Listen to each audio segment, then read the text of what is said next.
Hey everybody, here's a garden update. Here we are in North Texas at the end of July. And as you can see, we are hot, hot, hot. We are 110 degrees. For the last week, it's been well over 105 with little break in that heat. And you can see that the plants react to that by trying to collapse their leaves so they don't take up as much sun. But it's just hot. I mean, this is the shade side of the house too. And as you can see here, this was the potatoes, and they just didn't do so good here. But this straw is so hot, and the ground here is so dry that this really needs mulch because it is just so dry. It doesn't retain enough of the moisture in the summer. The mulch does a way better job. So, lessons learned. These cucumbers probably about done on this side, and it's July, so as we get into August, September, this will stop being sunny, and it's going to go shade. Can't grow nothing here. As you see, the other parts of the garden, the cucumbers here are just about had it. We've just got about everything we can get out of here. We'll plant new ones. The Swiss chard, it's growing slowly.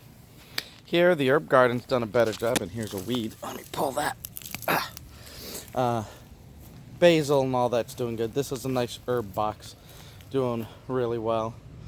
As you can see, the flowers, they're doing okay. The allifineers. But as we move into the sunny side, the grass is definitely getting hot, hot, hot. My buckets are doing good. Look at this, folks. This is the peppers that I moved into these kind of like hybrid containers with a water reservoir at the bottom, and the ground cherries really coming alive, and the peppers doing good. For here on this side, they're getting hot, hot, hot sun. The tomatoes are still alive. I put some diatomaceous earth to kill some of the flea beetles that have been kind of nibbling on stuff, so I've kind of put a light dusting of that on there. It's non-toxic to humans. But, things are going dormant. It's so hot that, the pepper plants, everything, it stops to produce. And you can see that some of my weaker plants are really just burning up. There's nothing they can do. So this side probably is going to be better next year. On this side, the cucumbers are about done. These cucumbers are doing good, so I'll keep them going. The peppers are hanging in there. Fig trees hanging in there. The melons, this melon's almost done. I picked my first cantaloupe, and it was really, really good and sweet. And it basically fell off the vine. I was trying to figure out when I know that they're ready. When they just fall off the vine, and this heat is challenging because you don't want them to crack or anything. But that one's going to be picked here next. There's some others all throughout here. As you can see, they're hidden by the leaves in the shade. The pepper plants back there are getting some nice shade from these melons, so they're starting to perk up too, and the peppers are growing. But it's challenging here. The good thing is this is like midday, and this tree is giving it a little bit of shade. I like the microclimate that this tree gets. I don't want the limbs to come over too far over, because then they'll put us in shade. But they cover this side by a little afternoon shade, and that's nice. The beans that I planted burnt up. They can't handle it too hot. The little tomatoes here that I had that were kind of thin, burning up too hot. The tomatoes back there, they're hanging in there. They're cherries, they last. They're okay. The pepper's okay. Swiss chard takes the heat. So the marigolds getting way too big. I got to trim them down. But yeah, I mean, we have to start thinking about fall planting and things like that. These carrots here are probably going to be pulled pretty soon.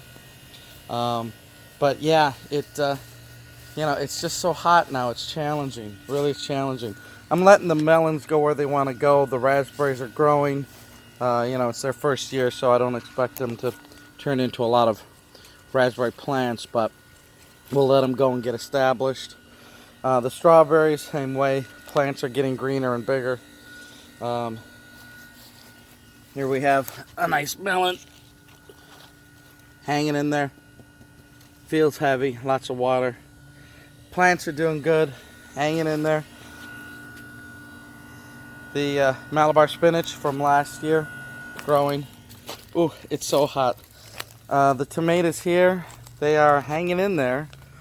And same with the cucumbers and the Italian zucchinis. It's so hot, but they're hanging in there. We're trying to keep them alive, trying to keep them watered, but they got mulch, and I think that's the difference between one side or the other. The sunchokes falling over because they're so high. I've tried to tie them up. I got to do a better job of it, but it's so hot out here. I can't do it right now in this heat. The other melons, they're doing good. So, you know, we're trying to survive, right? Trying to make it, and this is really challenging here with these tomatoes.